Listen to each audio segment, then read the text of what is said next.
Hello, this is Lady Boulay, and I hope you're having a most marvelous day. Thank you for your support. Thank you for subscribing to the channel. Please hit the notification bell so you know when new videos are uploaded. Thank you for your thumbs up, for your comments, and thank you for sharing the videos.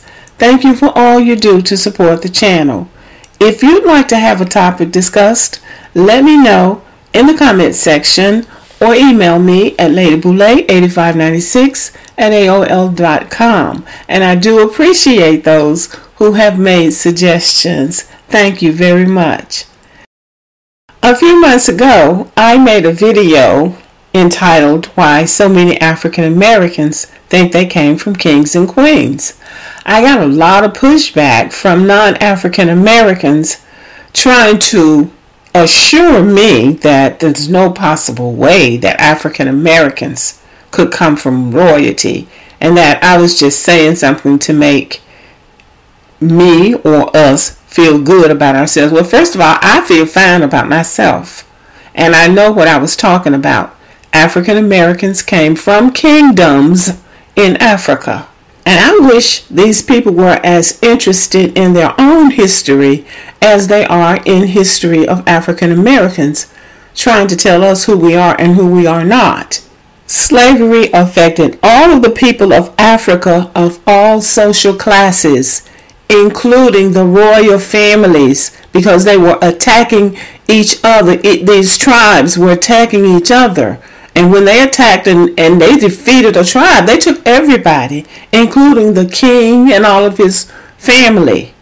So to tell us that we didn't come from, you don't know whether we came from kings and queens or not, because you don't know. You don't know. Learn your own history. How about you do that? But anyway, slavery affected East and West Africa.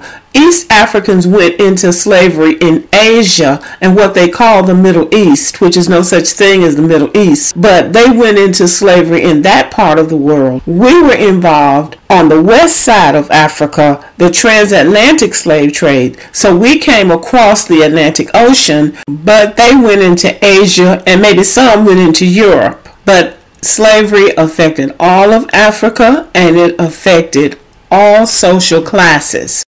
There is documentation from African governments of members of their royal families being captured and sold into slavery. Today I'm going to present 6 members of West African royal families that were captured and put on those slave ships and brought across the Atlantic Ocean to be sold into slavery. I want to note that even the ones who did not come from a royal bloodline were highly skilled tradesmen. The Africans report that when the slave traders came into those countries and those villages, they attacked and captured the youngest, the healthiest, and the smartest. Whenever America needed a specific job done, they would go into that part of Africa where the people specialized in that particular skill. Those people were attacked and brought into slavery. And we have to really kind of come to terms with our history, because we haven't been told our history. So we've just been told that we were a bunch of savages. That's a lie. They were highly skilled tradesmen who knew how to do things that they needed to be done in this so-called new world that they discovered. And so they went to Africa to get those skilled laborers. I'm going to give you the 6 African royals that were brought into captivity, and then I'm going to give 6 African Americans that might be descended from these royals, and these would be the African Americans that would be king. Prince Ansah Cecil Raku, and I'm sure I'm not pronouncing it right, was the son of a chief. He was heir to the chiefdom. His father was a slave trader, and he entrusted his son into the care of a British sea captain to take him to London. He was living in a stateroom in one of the cabins while our ancestors were suffering in the bowels of the ship, but the sea captain was supposed to drop him off in London so he could study the ways of the English. Instead, the sea captain sold him into slavery in Barbados. Princess Antonadiye, a member of the powerful Wolof Kingdom of Senegal, was captured during a slave raid while she was out with her servant girls. She was housed in the slave fort at Goree Island before she was brought across the Atlantic Ocean and sold into slavery in Florida. Prince Ibrahim Sorai was a Fulani Muslim from Guinea. He was of noble blood.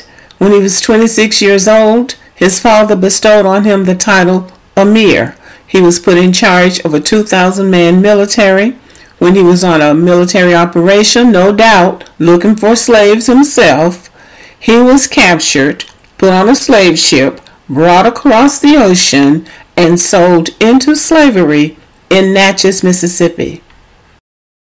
Princess Aqualatun de Silva Santos was the daughter of the King of the Congo.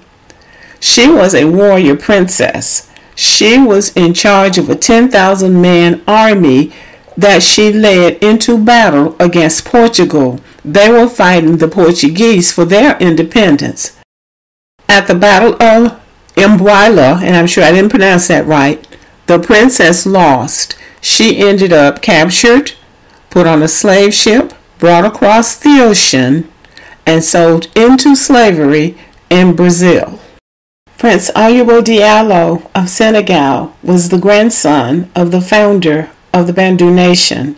He was a scholar and a merchant. He was captured near the Gambia River by the Mandinka tribe. He was forced into a slave ship, brought across the ocean, and sold into slavery in Annapolis, Maryland.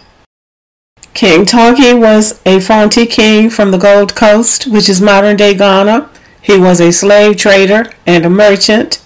He was embroiled in the Commander Wars, where he lost.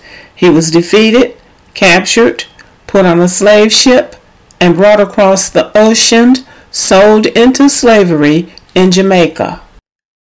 These are 6 Africans of royal blood that were brought into captivity, and there were others. Of the 6, 3 ended up in the United States, 1 in Florida, 1 in Mississippi, and 1 in Maryland. And we know how the slave population operated. They weren't necessarily married, and we also had a situation at one point where they were just male slaves breeding. So with all of that activity going on those plantations, we know that there is royal blood running through some African Americans. We're not talking about European royal. We're talking about African royal blood.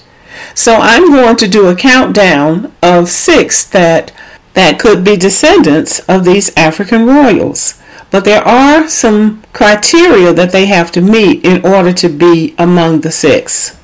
In choosing a king, and obviously this is for fun, we would have to look at the 7 components of civilization, because that's where the problem is.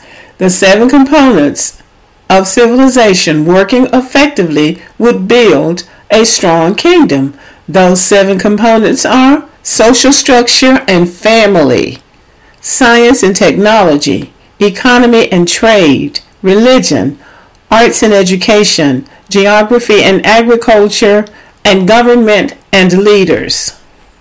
I found my 6 men. Everybody won't agree with them, but I did go into their backgrounds, and some of them are familiar. Some of them are celebrities that you know, but some of them are not. But these are my 6. And I think that I did a good job, because these people have proven themselves to be strong in the areas that I picked them for. So let's start out, and then you'll let me know what you have to say about this.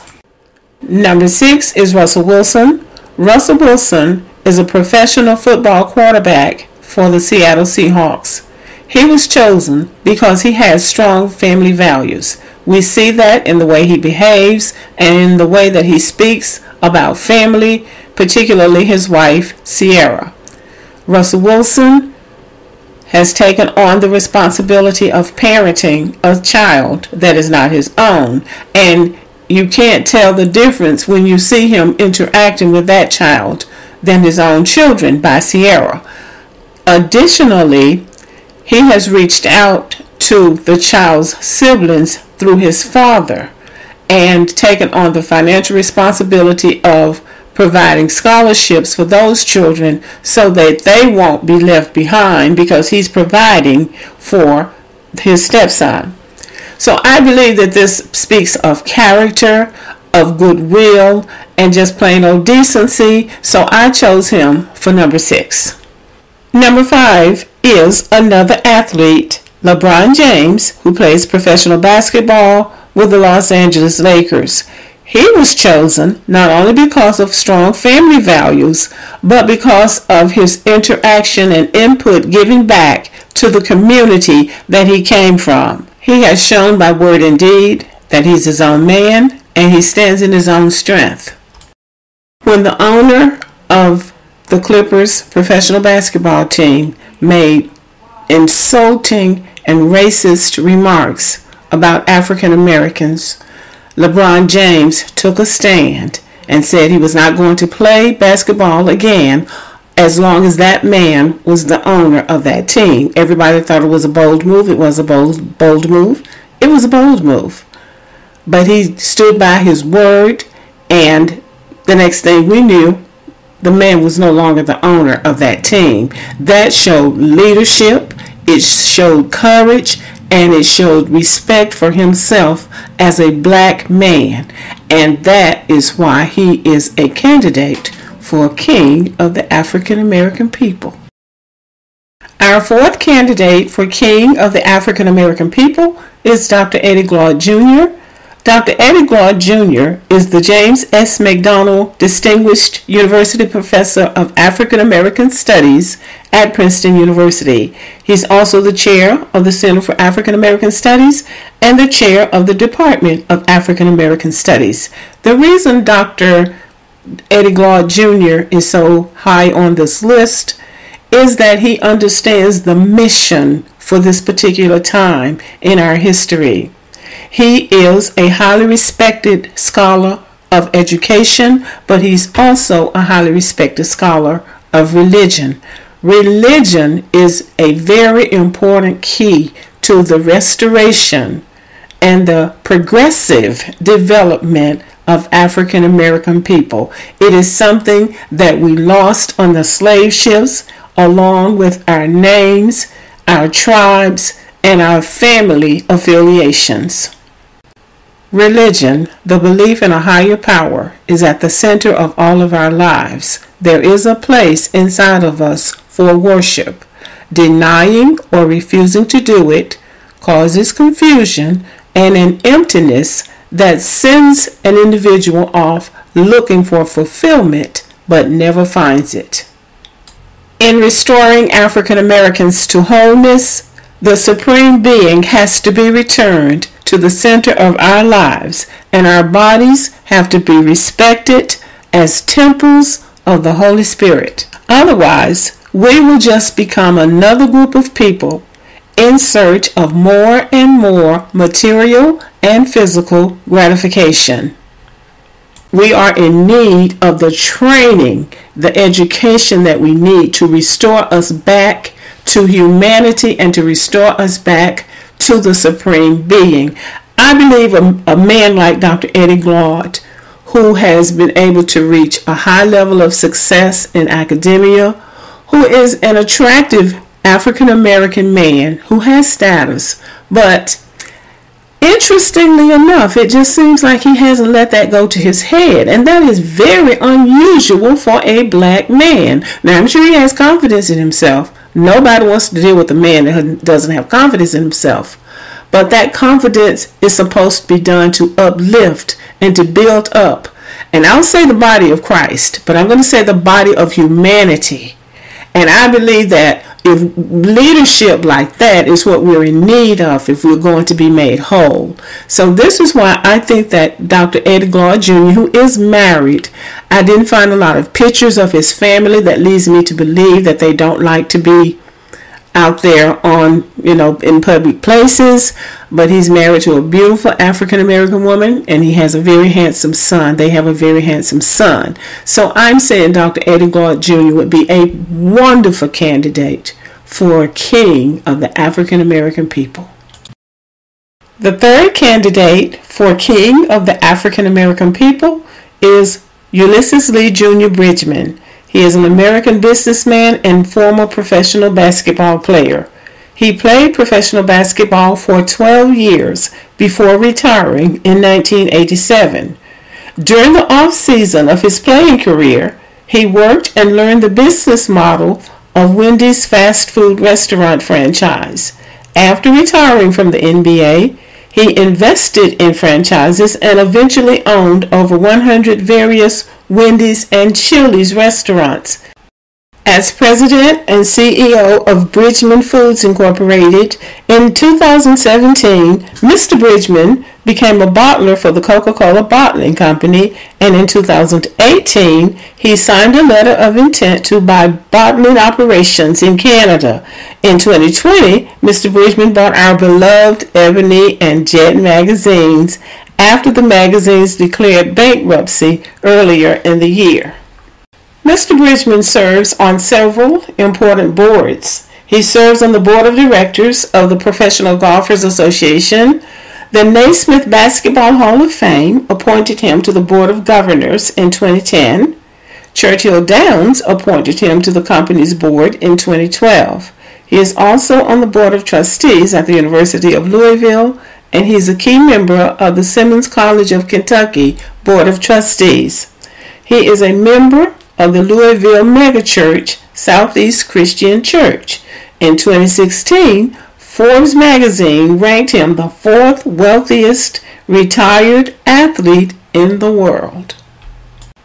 Mr. Bridgman is a very accomplished businessman who has multiplied his wealth many times over. It was reported that he made only $350,000 per season during his playing years in basketball. But now he is listed in Forbes magazine as being worth over $600 million. That's some real multiplying right there. If he were king of the African American people, his business acumen and connections would help him to build a strong economy, which is the basis for advancement in education, science and technology, agriculture, and government. Mr. Bridgman is married, and the record shows that he has very strong family and religious values. These reasons and the reasons that he is a very outstanding businessman would make him a wonderful king of the African American people. Candidate number 2 is Dr. Anthony Browder. Dr. Anthony Browder is an author, publisher, cultural historian, artist, and an educational consultant. He made history as the first African American to lead and fund an archaeological excavation project in Egypt. In May 2017, Dr. Browder and his daughter discovered a 2,700-year-old Kushite artifact. That artifact has been installed in the Egyptian Museum in Luxor. Dr. Browder and his team are continuing the difficult work of bringing to light ancient knowledge that will dramatically change our understanding of Nile Valley history and culture forever. This is important because there has been a cover-up of African history. We are a part of that history, and Dr. Browder is bringing to light the fact that the migration of Africa from east to west has impacted the African and the African American history. We lost a lot of our history, and by going back to Egypt, going back to the source of our civilization and finding out, and they discover a lot on those digs, all the way back to what people wore, what they ate, what their cultural customs were, and he is bringing that back to light for us. We have to actually go back and be rediscover who we were, because we have been told a lie. Let me just tell it like that. And historians, archaeologists, and people who are dedicated to learning what actually happened in Africa is very important to us understanding who we are. So this is why Dr. Browder's work is so important. Dr. Browder is brilliant in what he is doing because it is important to us being restored to the people that we are supposed to be. This is why he would be a good leader. Again, Dr. Browder is taking us back, and the work that he is doing is taking us back to the beginning of civilization, our true roots, and restoring the lost knowledge of who we were and who we should be. Dr. Browder is married, and he continues to do the work that is so important to our identity and who we are as a people. So yes, Dr. Browder is a strong contender for King of the African American people. And now for the number one candidate for King of the African American people, I think we should bring on the Baptist bump.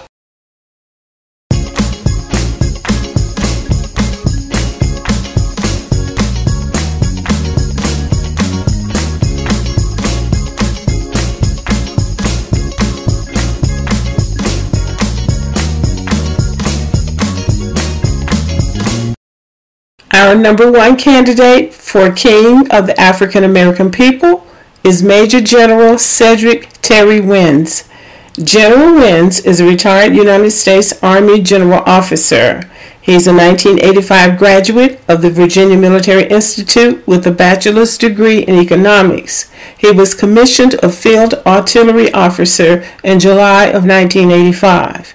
After his field artillery officer basic and advanced courses, General Wins continued with the United States Army Command and General Staff College.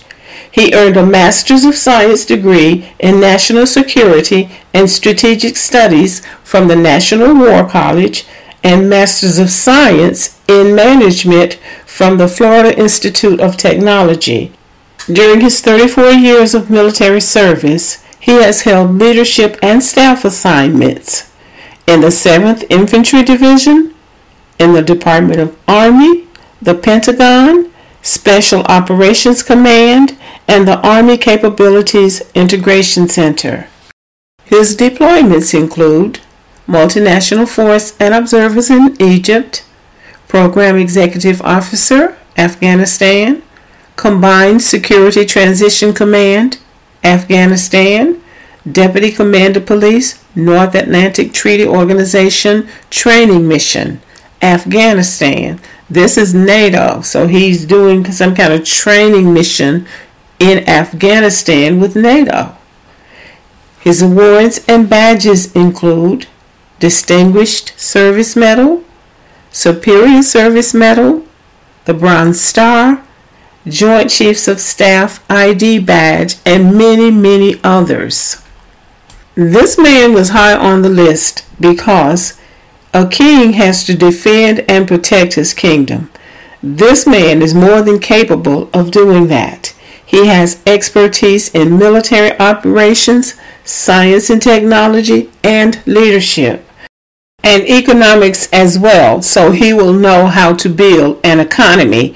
His training in the military has taught him a number of things, including crowd control and how to manage a natural disaster with services and supplies. These are crucial areas that need to be developed in any kind of civilization that we plan to build. General Wins is currently the superintendent of the Virginia Military Institute, which is his alma mater.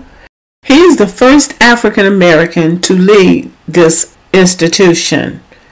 General Wins is married. His wife does not. I don't think she likes to take pictures either. There are very few pictures of her. She's a very beautiful African American woman, and she'd make a wonderful queen consort, as would the others. General Wins, with his exceptional military skills and expertise, his knowledge of science and technology, his understanding of economics, his respect for family values would make him an excellent king of the African American people. And there you have it, ladies and gentlemen, my list of would-be kings of African American people. These people are very accomplished in the areas that I have presented them, And I believe that if anybody would be descended from royalty, it would be people like these people. These people are serious, and they have put in years of work developing their skills and their minds for leadership. So I would be proud to have any of them to be king of our people, and the ones who didn't make it as king would certainly make it to be in the king's court. This was sort of fun, yes, but it's also serious. It is serious because we would have to have all of these things if we were ever to build a civilization or a society for African American people that would be strong and sustainable. So, what say you? Let me know what you think. Subscribe, give me a thumbs up, leave a comment, share the video, and as always, have a great day.